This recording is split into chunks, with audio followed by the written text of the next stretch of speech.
መንግስቲ ኤርትራን መንግስቲ ሱዳን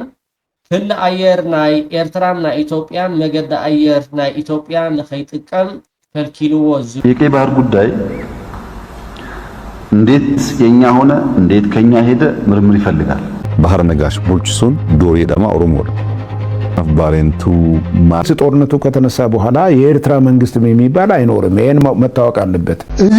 ሕማማት እዚ ደለዎም ሰባት መጽኦም ነዚ ከባቢ ሁከት ክፈጥሩሉ ፍቀደሎም አይግባል ብሎታል አሁን መረታል በቃ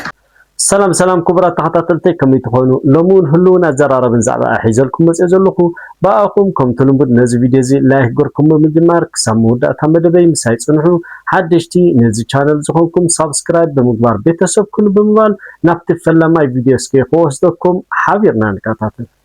ነካይዶ ዘለና ዋዕላ ሰላም ርክብ ኣሕዋት ህዝብታት ትግራይን ኤርትራን ሓድሽ ምዕራፍ ምሕዝነት فانا برهان بروح مصان سلام فقرن حدنتن كلتيوم احوات حزبታት ዘበስር ታሪኻዊ ፍጻመ وعلى سلام ርክብ ህዝብታት እዩሞ እንኳዕ ደስ በለና እንኳዕ ደስ በለኩም ክብል ይፈቱም ህዝብ ትግራይ ህዝብ ኤርትራን ሓቢሮም ተፋቂሮም ተሳኒዮም ብዘርን በዓለትን ዝተወሳሰቡ ህዝብታት ምዃኖም ኩሉ ዝፈልጦ حلفون هلون تاريخ زقمطو زي كحد ጭቡጥ ሓቂ ዋና ማሕደሪ ዞባ ምብራቅ ትግራይ አይተፍሳ ሃይላይ ድማ ህዝብታት ትግራይን ኤርትራን ኣብ ታሪኽ አንጻር ጸላቶም በሓባር ተቃሊሶም ዓወት ዘመዝገቡ ምዃኖም መዘኻኺሮም እዚ ድማ ኣብ ቃልሲ ጸረ ስርዓት ደርግ ዝተራእየ ታሪኻዊ ጅግንነትን ዓወትን ኣብነት ምዃኑ ይብርሁ ክልቲ ህዝብታት ብዝገበርኩሞ ታሪኻዊ ርክብን ውሳነን ድሕሪ ሕዚ አንጻር ናይ ሓባር ህልውናን ወረርትን እንገብሮ ወታደራዊ ምድላው እምበር ድሕሪ ሕዚ አንጻር ነንሕድሕድና እንገብሮ ምትኾታኹን ምትፍናንን ኣይህሉን ኣብ ኤርትራ ኣመሓዳሪ ንኡስ ዞባ ሰንዓፈ ኣይተ ኢድሪስ ዓሊ ብወገኖም ሕውነታዊ ዝምድና ብምጉልባት ህዝብታት ኤርትራን ትግራይን ብሓባር እናሰርሑ ከዓብዩን ክለምዑን ከም ዝግባእ የገንዝቡ መትከላትን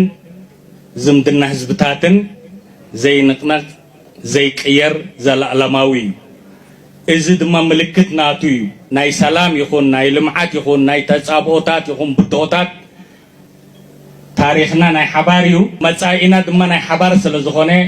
ጽምዶ ድማ ብንእሽተ ጀሚሩ በብእዋኑ ከመይ ይሕንበብን ይውንጨፍን ከም ዘሎ ንርእዮ ስለ ዘለና ንሕና ሎሚ እውን ከም ቀደምና ከም መትከልና ነካይበልና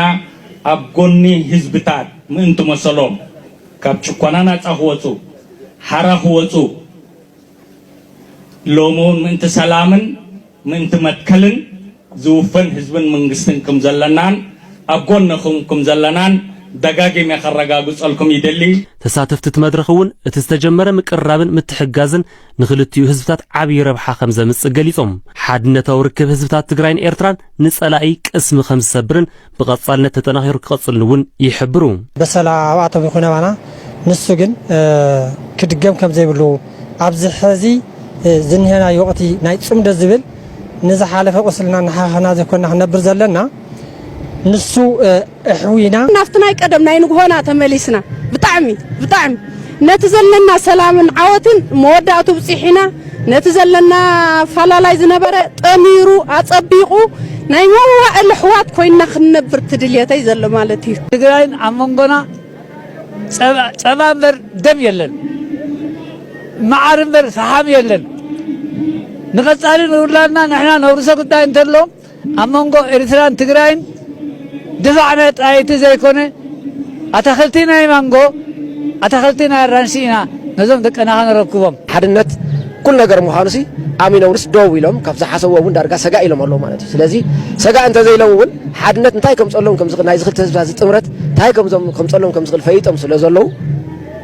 ኣብ ጭንቀትን ኣብ ወጥርን ኣትዮም ከም ዘለው ይዝረአካ በቲ ሚድያታቶም ገለ ክትሪኦ ከለኻ ማለት እዩ ኦኬ ብጣዕሚ ደስ ዘብል رؤينا خرج صنيحنا مخنياتو از حزبزي كساب كندي عمتي كساب كندي عمتي نزا سلام زيا وين نزا غزي زيا خصبيا صنيح مجس كلنا نفلطو حقي انقع نابزي ابصح خبل زخل انا ክሳብ ኣብዚ ዘይኮነ ድማ ንንዘል ዓለም ከም ዝኾነ ክቕፅል ኣነ በዓል ትምኒት እየ ምክንያቱ ዝሓለፈ ይኣክል ባህላ ብዝኾነ ምስ ዝተሓሓዙን ሞኒካ ሒዛቶ ዝወፀት ኣሎ ሞኒካ እንተኣትብል ንመልእኽቲ ንኢትዮጵያውያን እያ ትብል ብፍላይ ንብልፅግና እንተኣትብል ንሳ ንሰራዊት ኤርትራ ካብ ሕጂ ንድሓር ይኣኽሎ ኣትብል መሪርዎ ስለዝኾነ እንተኾነ ስቕበሉ ስቕ እንተዘይክእልኩም ግን መሪርዎ ስለዝኾነ ከጥፍኣኩኒ ኣትብል ብዝኾነ እስኪ ናብ ሞኒካ ክወስደኩም ሓቢርና ንከታተል መሮታል ምርር ነው ያለው በቃ አንዴ ይምጡና ጨርስ አድርገናቸው ሰላም እናገኝ እያለ በእንደዚህ አፉ ከፍቶ እየጠበቀ ነው ደግሞ ወደ ኤርትራ ቦምባ ይወርውራ ይሄ እከት ማዲያታ ይከሙሉ ዓለም ሙሉ ማዲያት ያለው ፕሬዚዳንት ሰጀራፊት ዶክተር አብይ ስለዚህ ይሄ ሞጣስ ለትላንትና አማራ ይሰድባል ትግሬ ይሰድባል ምን ይሰድባል አንተ ቆረቆ እንዳፊት ቡዳ ሞጣ ቡዳ የቡዳ ዘር ያለው አልጠራትም አጎር ስሟ ሌላ እንዳይሰማ እሱ ብቻ ነው ቡዳ ይሄ ቦዘኔ በዝባዛ ሞጣ ቡዳ ዋ ነገርኩህ በውኪያ የታወቅን ነው መሬታችን የመጣ አይደለም ከነካችን በቃ ጨርሷል የሰራዊት ኤርትራ ምርር ብሎታል አሁን መሮታል በቃ መሮታል ምርር ብሎ በቃ ሁሉ አስጨርስ አድርጎ ሰላም ነው የሚፈልገው ራሳችሁ አሁን ራሱ ነው የሚመጣ ያለ አላህ ይወቅ ምን አውቀናል በቃ አላህ ይወቅ የትግሬ ደግሞ ሁለቱ ከተሰበሰበ ደግሞ ታውቃላችሁ ስለዚህ ዝም በሉ እዚህ ኦኬ خبرات ተኸታተልቲ እዚ خبرنا ናብ ዝቅፅል ቪድዮ ክወስደኩም ከለኹ ከዓ ኣብ ልማዓንቲ ዝወፀ ማለት ናይ ደገ ሃገራት ጋዜጣ ናይ ደገ ሃገራትን ቴሌቪዥንን ኣጋዊሕንኦ ንሰን እንተኣን ዝብላ ኣብቲ ዘውፅኦ መግለፂ ማለት እዩ ክለ ኣየር ኤርትራን ሱዳንን ንኢትዮጵያ ተዓፂ እንዝብላ ስለምንታይ ተዓፂውን ድሒሩ ክስዕቢ ብዝኾነ ስለምንታይን ዓፂንኦ ዝርዝር ሕፅር ዝበለ መግለፅሎ ናብቲ መግለፂ ክወስደኩም ሕጂውን ሓቢርና ንከታተል መንግስቲ ኤርትራን መንግስቲ ሱዳን ክለ ኣየር ናይ ኤርትራን ናይ ኢትዮጵያን መገዲ ኣየር ናይ ኢትዮጵያ ንኸይጥቀም ከልኪልዎ ዝብል ዜና ይወፅእ ኣሎ ኣብ ናሽናል ኢንተረስት ከም ኣብ ዝተፈላለዩ ማሕበራዊ ሚድያታት ክፅሓፍን ክዝርጋሕን ውዒል ኣሎ ብጣዕሚ ዶንግዮም ይኻትሎም ትኽእል ዶንግዮም ኣነ መቸም ቀፃሊ ክዛረበሉ ዝፀንሐኹ እንዲ ግን ኣብቲ ናይ መንግስቲ ጉዳይ ኣቲኻ እዝን ክትብል ኣይትኽእልን ግን ወልሓደ ሎማ ዓንቲ ሪኢኹም ኢኹም እንታይ ከም ድበለ ማለት እዩ ኣብይ ኣሕመድ ከስማዓኩም የቶም ደይሰማዓኹም ማለት እዩ ስለዚ ንዘኽበረካ ዓፀፌታ ተኽብሮ ዳ እምበር ንሓደ ክሰምዕ ወይ ከዓ ቀፃሊ ልዕላውነትካ ደቂ ዓቕሚ ስኢኑ ዳ እምበር ኣብ ልዕሊ ህዝቢ ሱዳን እንታይ ይገብራሎ ንሪኢ ኣለና መገዲ ኣየርና ኢትዮጵያ ከዓ ምንጭ ኣታዊ ናይ ስርዓት ብልፅግና ካብ ኮነ ክልኮት ጥራሕ እዩ ዘሎ ክልኮት እንድሕር ብናይ መገዲ ሱዳን ብናይ መገዲ ናይ ኤርትራ ገይሩ ዝሓልፍ ዝነበረ መገዲ ኣየር ናይ ኢትዮጵያ እንድሕር ዳ ተዓፅዩ ማዕረኽንደይ ዕንወት ኣብ መገዲ ኣየር ናይ ኢትዮጵያ ብሓፂር መገዲ ዝኸይድ ዝነበረ በዓል ኤውሮጳ ብሓፂር መገዲ ተኻሊሉ ይኸይድ ስለዚ ህዝቢ ኢትዮጵያ ከይሰዶ ገለ ዝበሃል ነገራት እዚ ባዕሎም እቶም ኢትዮጵያውያን ጅቡኦም ባዕሎም ይፈልጥዎ ኣብ ጅቡኦም ኣቲና ኢትዮጵያውያን ከይሰዩ ብኤርትራ ገይሮም ይሕለፉ ብሱዳን ገይሮም ይሕለፉ ከምኡ ዝበሃል ነገር የለን ስለዚ እዚ መንግስቲ ኤርትራ ወርፁፅ ከምኡ ከዓ እቲ ናይ ትዕግስቲ ክኸዶ ዝፀንሐ ኣካይዳ ብጣዕሚ ደስ ዝብል እዩ ግን ንስርዓት ብልፅግና ትዕግስቲ ዝበሃል ዘድልዩ ይኮነን እዚ መገዲ ኣየርና ኢትዮጵያ ከዓ መግዝኢ ጥይት ከምኡ ከዓ ንዓና መቕተሊ ገንዘብ ክዓበቲ ንዕኡ ንጅቡ ክጥቀመሉ ፀንሐ ኦኬ خبرات ተኸታተልቲ እዚ ካብራእና ስለምንታይ እቲ ክለ ኣየር ተዓፅዩ ድማ ንዓኣጥራይ ዓፂንኦ ምክንያቱ ኣብዚ ግዜ እዚ ተደልያ ናይ ግብፂ ክትሓልፍ ትኽእል እያ ናይ ካልኦት ሃገራትን ክሓልፋ ከለኣን ስለምንታይን ንበይና ንኢትዮጵያ ገሊለና ዝብል ድማ ሓደ ጭብጥሎ ናኡ ክወስደኩም خمز زسعكم بولكم حبيرنا نكاتاتن اوكي مخنيات نايزن اكل اير عصينا زبلا زلوا ازم تريئوم زلكم وتادرات مالتي نعم بمصعانيا بمجديچات غيرا بجدا بمغبر ناب السودان نمتقعتي يوافرا سل زبلوا ببزحهم از سغمت زي توسيدو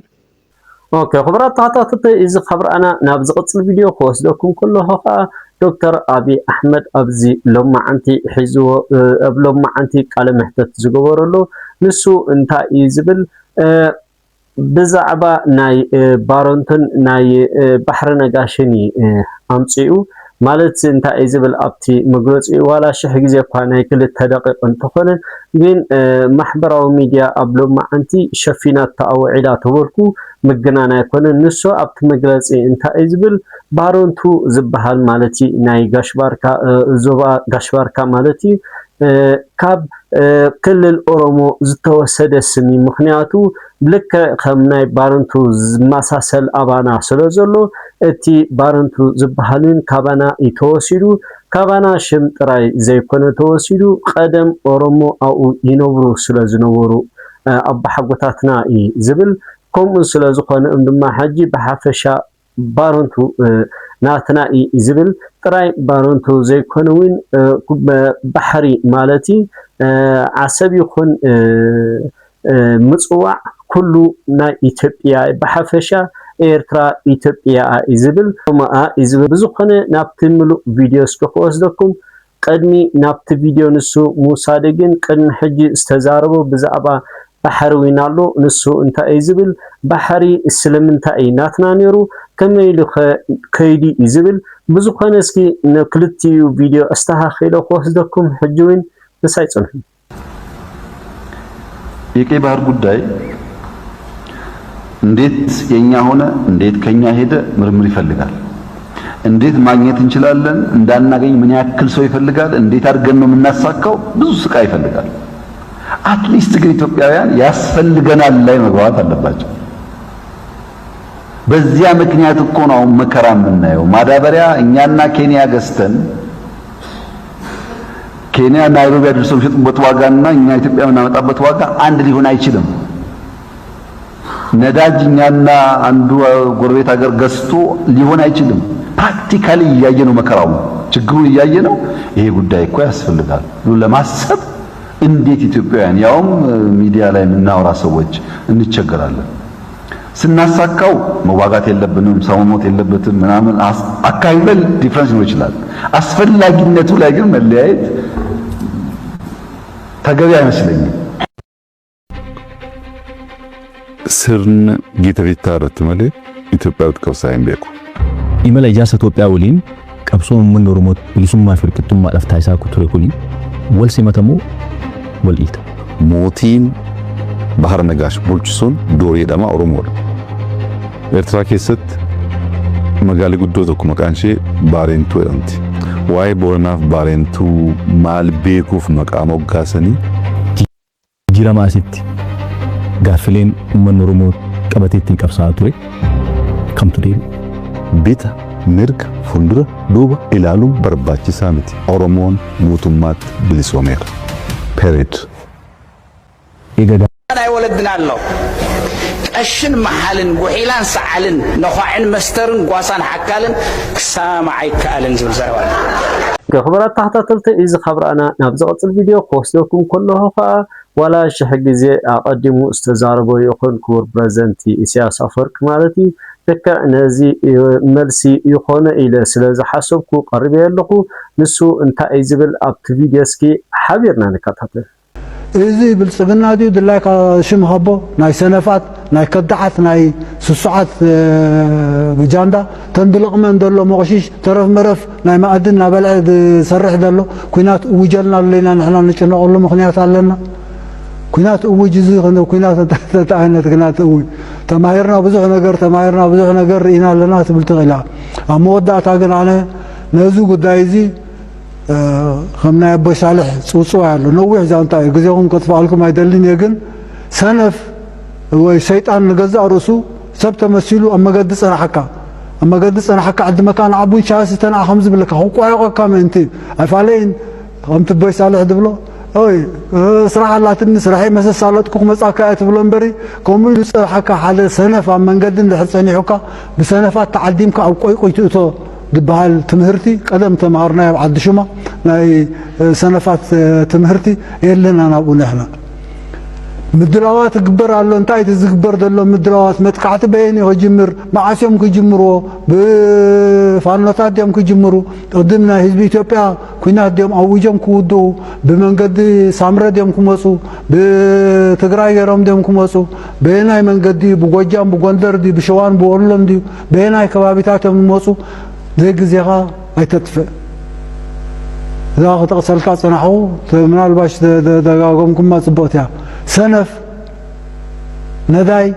فرح سسع ازي حمامات ازي دلوهم سبات مصيوم نزي خبابه هوكت فطرلو فقدلو ما يغبال ابناتاتهم معدن اي قويقوي معدن اي حصوت معدن اي مدنغار كنعدم يبلنا اوكي خبرات تخططلتي اذا خبرانا نبز قصل فيديو كوسدكم كله ባጫ ደበሌውን ኣብዚ ግዜ ዝወፂ እንታይ ዝብል መጠንቀቅታ ንመንግስቲ ኤርትራ ኢሉ ዝጅምር ምክንያቱ ኣብዚ ግዜ እዚ ድፋዕ ሒስካ ሙጋእ ተሪፊ ዝብል ምክንያቱ ድፋዕ ሒስካ ሙጋእ ተሪፊ ልክ ባድመን ኣስመራን ማለቲ ዘሰይሚ ምክንያቱ ብግንባር ሒስካ ትዋጋኣሉ ነገር ስለዘየለ ስለዚ እዚ ዝሕሰብ ዘሎ ምስ ዝጅመር ንሱ ከም መንግስቲ የለን ክጠፊ ዝብል ብዙኾነ እስኪ ናብ ባጫ ወስደኩም ሓቢርና ንከታተል ዋንስ ጦርነቱ ከተነሳ በኋላ የኤርትራ መንግስት የሚባል አይኖርም ይሄን መታወቅ አለበት ሶ ጂኦግራፊውም ይቀየራል ፎር ዛት ማተር መንግስቶች ይቀየራሉ ጂኦግራፊውም ይቀየራል ዝም ብሎ አይነት አይደለም በቀጠናው ማለት ነው ለምሳሌ ያክል በኢትዮጵያና በኤርትራ መካከል ያለው ዲማርኬሽን የለም እኮ እሱም ራሱ ሌላ ችግር ይፈጥራል በኋላ ሌላ ችግር ይፈጥራል ይሄ ያዛል የኤርትራ መንግስት አይኖርም የኤርትራ መንግስት በማይኖርበት ጊዜ ምንድነው ሊመጣ የሚችል አይኖርም አዎ አይኖርም በራሱ ይጠፋል አይኖርም ጦርነት አይደለም እንዴ አሁን እኮ ጦርነት በሚሆንበት ጊዜ ሎክ ደጀንና ፍሮንት የሚባል ነገር የለም በዚህ ዘመን የሚፈጠር ጦርነት ደጀንና ግንባር የሚባል የለውም ሁሉም ግንባር ናቸው ይሄ ማለት ምንድነው አስመራና በባድመ አካባቢ ያለው ግንባር አስመራ ደጀን ሆኖ ባድመ ግንባር ሊሆን አይችልም ሁለቱም ግንባር ናቸው ካርቱም ደጀን ሆኖ አልፋሻ ግንባር አይሆንም ሁሉም አንድ ናቸው ስለዚህ የሚሆነው ነገር ምንድነው መንግስታትም ይቀያየራሉ ጂኦግራፊም የሆነ ያን የሚፈጠር ነገር ይኖራል አሁን ይሄ እዚ ይሆናል ብዬ ያን ማድረግ አችል ነገር ግን ሪዛልቱ ይሄ ነው ይሄ ግን አያስፈልግም እኔ ግን ኦኬ خبرات ተከታተል ምናልባት አብናይ ባጫ ዝተፈለየ ሐሳብ ዝሁለኩም አቦታ ኮሜንት መቅማጥ አይትረሱ እንዳወልኩ ኦኬ خبرات ተከታተልተይ ካብዚ በመቀጻሉን ገና ናይ ባጫ አይ ወዳናን ባጫ እንታይ ዝብል ኣብዚ ቪዲዮ ዝውን እስኪ ሕተትዎም ናይ ኦሮሞ ኦነግ ይኹን ናይ አምሓራ ፋኖ ይኹን እስኪ ሕተትዎም ዋላ بفقادنا ازي 4 كيلو ጥራ አይዱ ኮይኑ ንዕኮፍ በሉ እንተዝባሃሉ ትምርት ኮን አፍሉጦ ስለዘይብሎም ኮፍ ክብሉ አይኩሉንም የግዳስ መንግስቲ ገንዘብ ድሌት ምዝህሎም ገንዘብ ሂቡ የፋኑዎም ደአምበር እዚ ስቀልካ ሓቢርና ንጥፋ ትርጉም ይብሉን ይዝብል ብዙኾነ ሕጅውን ሓቢርና ንከታተል የሆነ ነገር ልንገር 4 ኪሎ ሰው የለም ቢባል አንዳቸውም 4 ኪሎ መቶ አይዙ ፋኖ ይሁን ኦላ አይመጡም በጭራሽ ምንናል አይመጡም ካፓሲቲ የላቸው መጥቶም የሚያደርጉት ነገር የለም ምን ያረጋል እስኪ ማን ነው የሚመጣው ዘመነ ካሴ ነው የሚመጣው ማን ነው መጥቶ 4 ኪሎ ገብቶ ኑ 4 ኪሎ ክፍት ነው ብትላቸው አይመጡም ስለዚህ ይሄ ይቅር በቃ ገንዘብ ከፈለጉ ከመንግስት ጋር ተደራድሮ ይስጣቸው መንግስት ገንዘብ ከሆነ የሚፈልጉት አለበለዚያ የህዝብ ጥያቄ መመለስ ከሆነ ይሄው ህዝቡ ተውኝ ያለኮ በምርጫው ይተውት ሰላም እናምጣ ሰላም ካልመጣ አሁን መጨረሻው መጨራረስ ካልሆነ በስተቀር ውጤቱ አሸናፊ ተሸናፊ የሚባል ነገር የለውም اوكي خبرات تحتاتلتي اذا خبر انا نبتني مودعتا مدد كوسدكم كله ابزي جيزي افلو كنتات ناي تግራይ مالتي مختل بريزنتي دكتور دبرصين زخنه مالتي وصي انتا يزبل ابزي جيزي ايثيوبيا عيچا يوغوسلافيا زلوا يزبل مخنياتو بكل ان تماساسيدن زلوا يزبل بحسابو بزخنه نابتمول فيديو كوسدكم حجوين حبيرنا نكتاتل بس حزن خرج لنا من قد خا ኢትዮጵያ እጻይ يوغوسلافيا يزلوا نبي يوغوسلافيا قدم مبتتانا زنور كلهم ነገራት ሓደ በሓደ ኢትዮጵያ ሕስረኾም ሓደ በሓደ ቶም ሰባቱን ይመሳሰሉ ቶም ስርዓታቱን ይመሳሰሉ ቶም ሕቶታቱን ቶም መልስታቱን ይመሳሰሉ እቶም ክልላቱን ይመሳሰሉ አፍቶም ክልላት ተፈጠሩ ኃይልታቱን ይመሳሰሉ በቃ ስለዚህ እዚ ምዕራባውያን ክደልይዎ ይኽእሉ ደንብ ወዝ ፈልጥ ወይ ዝመስለና ግን መማረጽ ይሱ ሓደ ዝተወደበ ዓቕሚ ሓደ ኢትዮጵያ ናብ ከምዝ ዝበለ ጉድከቲ ክትኣት ሰላስ መዋጽ ዝኸውን መማረጽ ዝኸውን ሓሳባ ዝሓዘ ቢዮንድ ስርዓት ምልጽግና መማረጽ ናይ ስታቢላይዜሽን ናይ ሰላም ኮይኑ ክመጽ ዝኽእል ኮይኑ ዝረአ ጉልህ ዝበለ ስለዚ ኣብኡ ምስራሕ ካብ ሕዚ መልስታት ፈተውት ክኾንካ ግዛዕ ምዛዕ ኣብኡ ኣተኲርካ ኮስሜቲካዊ ዝኾነ ነገራት ካብ ምድሃብ ሓይሊ መማረጽ ኮይንካ ክትወጽእ ምስራሕ እዩ ዝበለጸ ነገር ዝመስለኒ ኣብኡ ኢና ፎከስ ጌርና ዓቕምታትና ክነተኣኻኽብ ዘለና ንሱ ንምግባር እቶም ዓቕምታት ኣብ ኢትዮጵያ ዘለዉ ተቓለስቲ ሓይልታት ናብዚ ምውሳእ ክመጽኡ ይግባእ ማለት እዩ ኣብ መወዳእታ ትሕዚ ዘሎ ኩነታት መሰረት ጌርካ ኣብ ትግራይን ዘሎ ካብ ትግራይ ወፃእን ዘሎ ትግራዋይ ብሓፈሻ ንኻልኦት ምስ ትግራይ ሰናይ ጉርብትናን ምሕዝናን ዘለዎም ኣካላትን ሓይልታትን ክትመሓላልፎ እትኽእል ያው ስኻ ወኪል መንግስቲ እውን ስለ ዝኾንካ ናይ ትግራይ ምክትል ፕሬዚደንት እውን ስለ ዝኾንካ ዕድል ክፋካ ብዝተፈላለየ መንገዲ ገሊፀ እየ ብዝሓድሽ ነገር የብለይን በቃ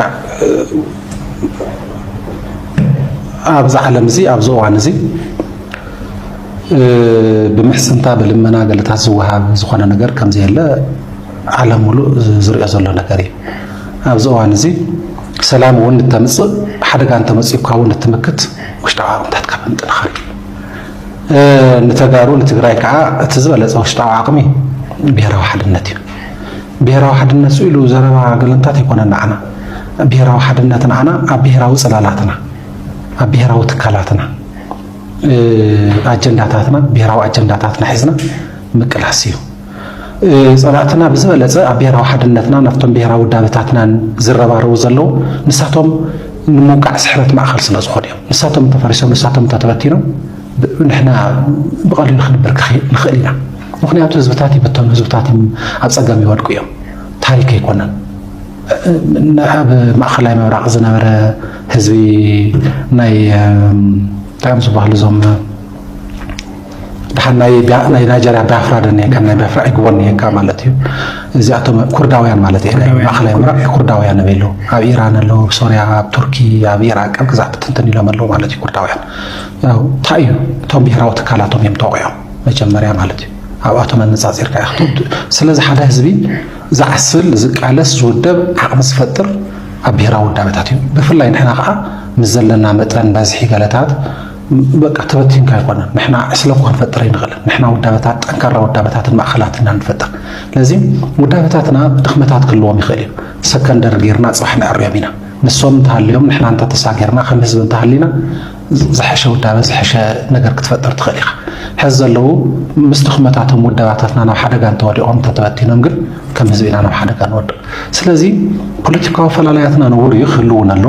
ይጠቕመና እውን ግን ነርክበሉ ኢና ልዕሊ ኩሉ ህዚ ዓድናን ህዝብናን ክህልሎ ዓድናን ህዝብናን ንምህላው ኩሉ ዘዝኽእሎ ፀፅር ኩሉ ዘላቶ ማለት እዩ ቃልሲ ማለት ሲ ናይ ግንባር ናይ ተኹስ ጥራሕ ኣይኮነን ግንባር ሓደ ዓውዲ እዩ ደጀን ሓደ ዓውዲ እዩ ዳያስፖራ ሓደ ዓውዲ እዩ ኩሎም ንህልውና ትግራይን ተጋሩን ንናይ ባዕሎም ስራሕ ክሰርሑ ይኽእሉ እዮም ማለት እዩ ኣብዚ ንዕሰል ክንሰግር ኢና ህዝቢ ትግራይ ካብ ዝኸፍእ ፀበባ ካብ ዝኸፍእ ፀገም ሰጊሩ እዩ ዘይስገር ዘይሕለፍ ነገር የለን ንዝሓልፍ ግዜ ዘይሓልፍ ክፉእ ነገር ምግባር ከዓ ብጣዕሚ ሕማቕ ማለት እዩ ስለዚ ኣብዚ እዋን እዚ ብዝተፈላለየ መንገዲ ተደናጊሮም ናብ ፀላእቲ ናብ ግዛዕ ዝተሰለፉ ኣንፃር ዓዶምን ዓውዶምን ኣንፃር ህዝቦም ኣንፃር ልዕላውነቶም ዝተሰለፉ ብዝተፈላለየ መንገዲ እቶም ዝተደናገሩ ማለት እዩ እቶም ሰብ ዕላማ ኦሬዲ ምስ ስርዓት እዮም ወይ ንሱ ስዒሩ ተሓሲሎም ክመፁ ወይ ንሱ ተቐቢሩ ምስኡ ቅባር እዮም ዝደልዩ ምንም ካሊእ መማረፂ ዘለዎ ይመስለኒ እቶም ሰብ ዕላማ ዘይብሎም ተደናጊሮም በጋጣሚ መማረፅታት መሲልዎም እግሮም ናብ ዝመርሖም ዝኸዱ ግን ካብዚ ስሑት መንገዲ ወፂኦም ምስ ህዝቦም መስዋዕቲ ንምኽፋል ትኮይኑውን ምእንቲ ህልውና ህዝቢ ትግራይ ምእንቲ ሉላውነት ህዝቢ ትግራይ ምእንቲ መሰል ዓርሰ ውሳነ ህዝቢ ትግራይ ክኽፈል ኣለዎት መስዋዕትነት ኣብ ከምዚ ክንመፅእ ኣለና ክንሰግሮ ኢና ብርግፀይና ዘይስገር ፀገም የለን እዚ እዋን እዚ ክስገር እዩ ዝብል ሓሳብ ኣለኒ ይቐኒየለይ ኦኬ خبرات ተኸታተልቲ ኣብዚ ክትሰምዑ ፀናሕኩም ዝተፈለየ ሓሳብ ዝህልወኩም ኣብ ቦታኩም እንትመቕማጥ ኣይትረስዑ እንዳበልኩ በሉ خبرات ተኸታተልቲ ናይ ሎማዓንቲ ቪድዮ ዝረኣኹም መመስል ነይሩ ተማሂርኩምን ተዘናጊዕኹምን ክትኮኑ ተስፋ እናገበርኩ ፅባሕ ብኻልእ ቪድዮ ክሳብ ንራኸብ ሰሰናይ ንዓኹም ላይት ኢንተርቴይንመንት